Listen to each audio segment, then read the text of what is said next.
And we back with another episode of Sack School here on The Volume. I'm Voch Lombardi. Appreciate y'all for tuning in. Today we're looking at Robert Quinn, pass rusher for the Bears. Now, I believe I heard that Robert Quinn was in like trade talks or something like that. This dude like quietly got like 18 sacks last year. So I'm going to be breaking down some of those. I got about 5 or 6 of them. And, you know, we're going to be breaking down some of the technical things, right? But in case you have the attention span of a glass of Kool-Aid with no sugar, I'm going to be rolling the clips right now that we're going to be using in the film session. So feel free to mute me, rewind, fast forward, whatever you got to do. But if you appreciate the details and the nuance of a pass rush breakdown, then just sit tight and tune in. We're going to get right to it. Let's get it. Robert Quinn is super fun, man. We're just gonna talk about a handful of things today, just a handful of his traits. I love his bend. I love his he's a missile, bro. Like he's way more athletic. And if you think about him as like a 31, 32-year-old pass rusher, you'll think that he's an old man out there, but he is flying. He's a really bendy dude for his age too. Let's just take a look at this play right here. Robert Quinn versus the Green Bay Packers here. And of course, you know, Bears fans love to, commit nonsense to Packers. So here you go for the Bears fans. Salute to y'all. Robert Quinn did a fantastic job of getting this sack right here. We see this hop step that he's using. Now, why is the hop step important?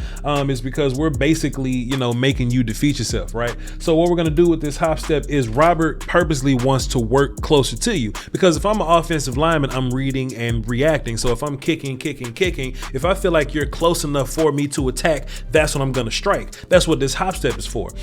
Aaron Donald does it a lot on the inside, but I think it's super effective on the outside, because you're going to see when his left tackle strikes, Robert Quinn is going to hit him with a psych, and he's going to end up further outside. So what happens is he strikes, but now he's out of position. He's leaning forward. He's bending at his waist, and he's not bending at his knees. So Robert Quinn basically got him where he wanted him. And, all he can really do now is let him go so he can go sack Aaron Rodgers, or he can hold on to him to get that penalty. That's why the hop step is so useful. It's so tactical in these situations, man. But after this, man, we're going towards the outside. We're going to defeat the outside hand. And hey, yo, bro, like this bend on Robert Quinn right here, like he always scrapes the ground when he's bending. I'm gonna show you a different example of that later. He's just scraping the ground, and you see the offensive lineman has no other choice with that left hand there but to just hold on to Robert. So not only do we get a sack, but we get an and one on the back end of this thing, and Aaron Rodgers gets to hit the ground. I know Bears fans love that. Here's another example. I didn't want to just bring this back to make a further point about, hop stepping and bending or anything like that. But just look at how low Robert Quinn gets to the ground here. Just hop, boom, and then just gets so far down. Like, I know this is a game of leverage, but when we talk about leverage and hat level and getting low, it's typically because we want to be stronger when our knees are bent and when we're lower. Like when you try to push a refrigerator, you don't push it from the top. You get low, bend your knees. You push it from the bottom, or just push anything heavy. You push a car, you get low, you bend, right? But Robert's just getting low in the sense of, hey, you'll never be able to get your hands on me because look at where I'm at right now. I'm damn near scraping the ground, right? And Robert Quinn is so fantastic at getting that low, but keeping his balance just enough to where he doesn't lose the balance and fall until he gets to the quarterback. And that's what you see here, just reaching up and grabbing Aaron Rodgers and just bringing him down for a nasty sack. Take note, young pass rushers, if you don't learn nothing else, you learn how to watch the ball and get off of it. This is the very first thing that you learn when you go to pass rusher class, when you go to like football, college or whatever. When you go to pass rusher class, the first thing that they teach you, you go in, they take attendance, they hand you a syllabus, and they tell you to watch the football, and then you learn about ball get off, right? If you can win via BGO, you don't need nothing else. You don't need to be bendy. You don't need to be technical. You need to be bendy and technical and smart and strong and all those things. All those things definitely help. But if you can win with ball get off, like Robert Quinn, snap, and just on the snap, just you know what I mean? Like Robert Quinn doesn't have to scrape the ground with his bend right now, because look at how fast he gets on the back hip of the left tackle right here, right? Let's count how many steps while we're at it. Let's see. Boom, boom. By his second step, the offensive lineman is already out of position, right? When you're the left tackle, you ideally want to kick until you get to a point to where you feel like it's safe to open and engage. Bro, when you got to open up your hips and turn as a left tackle like this, when you got to open up your hips and turn on the second step that Robert Quinn takes, you're dead as fried chicken already. So you already turning, you're standing straight up, your base is funny, you ain't even on the ground. All Robert Quinn got to do is dip his shoulder and quarterback on the ground. This is what I'm saying, man. Robert Quinn for a older pass rusher is such a cannon, bro. Look at him fire off the line of scrimmage. Look at him get free, and just look at him fly. Look at this burst right here. 1, 2, 3, go. That burst right there is sickening for a pass rusher that's 30, 31. Somebody help me with Robert Quinn's age. He's 29, 30, 31, something like that. And this dude is just, boy. So it's all about fundamentals with Robert Quinn, right? It's burst, it's just effort, it's pursuit, it's ball get off. It's the easy things, man. You can try to put this little tight end fullback character out there out wide. That's Ricard. You can put this fullback character out there out wide to try to deal with me, man. But good luck to you, bro. Oh boy, take a look at this play. One of my favorite traits from a pass rusher is speed to power, guys. I love when a quick, bendy, speedy type pass rusher has a speed to power rush in their tool belt, simply because you just can't be speed guy your whole life. And now Robert Quinn is not notorious bull rush guy, but speed to power is for this exact reason. So you take a look at Robert Quinn versus the left tackle here. Let's focus on the left tackle here. And speed to power only works if the first half of it makes sense. Speed to power. So Robert Quinn probably been smoking this left tackle with speed the whole game, right? So how speed to power works is that we start with speed. Like we work upfield with our speed. And if you take a look at the offensive lineman, like he's moving as if he's, anticipating dealing with Robert Quinn's speed. He's not hunkered down. He's not quick setting. He's moving quickly to be able to keep up with Robert Quinn's speed, right? But if you're not prepared for this, if you're moving quickly, if you're not settled into the ground and you're not thinking about power, hey man, Robert Quinn could be starting off with speed, but before you know it, man, he's turning, he's planting his foot and you just smelling his cologne and he way more closer than you thought he was going to be. Now, before you know it, Robert Quinn's in your chest because you're probably off the ground because you're trying to be light on your feet just to deal with that speed. And now you're just getting pushed around by Robert Quinn, and that's just embarrassing. Fall, Kirk. Take a look at this. I want you to take a look at this. Yo, look, turn off the music riff. We gotta watch this in silencio, bro. Cut the music down. Look, watch this. It was so quick. It was so quick. Look at this.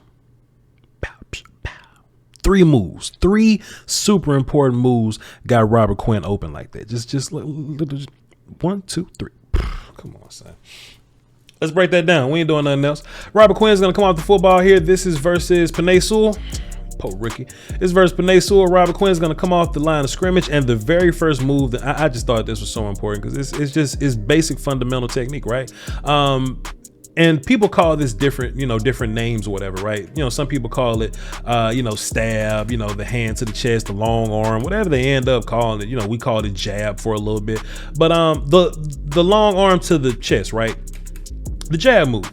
I call it jab move because it just like a jab, it sets up everything else. It sets up other moves, right? So I'm extending my arm for a couple of reasons. I kind of want to get a feel for where you are. It's a measuring tool. It's for distancing, right? For one, to see where you are, but for two, if my arm is fully extended and I kind of got that shoulder in there as well, and when you dip your shoulder, your arm gets a little longer. Y'all could just try this in your seat while you're watching this. But he's gonna extend his arm, dip a little bit just to get that distance, just to keep Penei Sewell off of him. He's going to use that distance to then turn the corner, and we're going to get some control on Penei Sewell's left hand. So we want to defeat that somehow. We want to swipe at it, we want to grab it, we want to do whatever, and Robert Quinn just kind of pop, just kind of gets hands on it, right? And once he gets hands or just pat at it, whatever he's doing, right, to defeat that outside hand, he's going to come back, boom, and rip under with that left hand. So the left hand is basically gonna clear it, right? So we can go boom, boom, boom, bam, distract left hand, defeat left hand, whatever you want to do, but the rip under is what's most important. So now if you Penei Sewell, you out of position, player. Look at Penei Sewell. You're not strong like this. You're not blocking Robert Quinn like this. We've already dipped our shoulder to bring the arm forward. Now you either got to hold or me and you got to go on a ride together to go get Jared Goff. And we went on a ride together to go get Jared Goff. That's what ended up happening. Now Penei Sewell's on the ground. He's ruined his nice blue pants. He got grass stains all in him. And there's this forced fumble. And not only did Robert Quinn force a fumble, but when Khalil Mack picks up the damn fumble, Robert Quinn gets a block off. Like, come on. He accidentally blocked Jared Goff at the end of the fumble recovery. Fantastic teamwork on this sack right here. All right, man, let's go ahead and get back into the regular screen, man. Yo, I had a fun time breaking down Robert Quinn's pass rushes here, man. You know, just some of the sacks that he's got. You know, I feel like sometimes, you know, these players can compile sacks and they may not be impressive. With context, right? Because all sacks are impressive. These are the best defensive linemen in the world. So you know, some of these sacks compared to me trying to sack somebody is impressive. But when you compare them amongst their peers, some of these sacks are very lackluster. They just make you a little sleepy, right? I was surprised at the quality of sack that Robert Quinn was able to put together and pull off. And just bravo to you, sir, for, you know, having a fantastic start to your career with the Rams, and you go to the Dolphins, and the Dolphins didn't have a clue what to do with you. You got double-digit sacks in Dallas that got you another contract, made you some more money, and now you got 18 and a half sacks in Chicago. Crazy. Somebody look up Robert Quinn's age and put it down in the comment section for me, and I'll just be, you know, interacting with that. But appreciate y'all for tuning in, man. I normally do content on the volume Monday through Friday at 3 p.m. Central, so you guys can tune into that. Now when the regular season come around, I would love to do more NFL content. I do a lot of Cowboys content now because that's what the volume hired me for. But you know, tell me what teams you like, what fan base do you come from, so when the regular season come around, I can actually, you know, maybe tailor some content to you guys. Maybe we'll be keeping eyes on, you know, some of the rookies you know, that were drafted or whatever, just some of the bigger stories in the league. Y'all just let me know, and we'll keep eyes on that. With that being said, man, I appreciate y'all for tuning in. Follow me on all my social media platforms, VOCHLOMBARDI, that's Voch Lombardi, and be sure to like and follow everything with the volume's name on it. Y'all hold it down for the Doski Woski Peace Whiskey. Till next time, volume.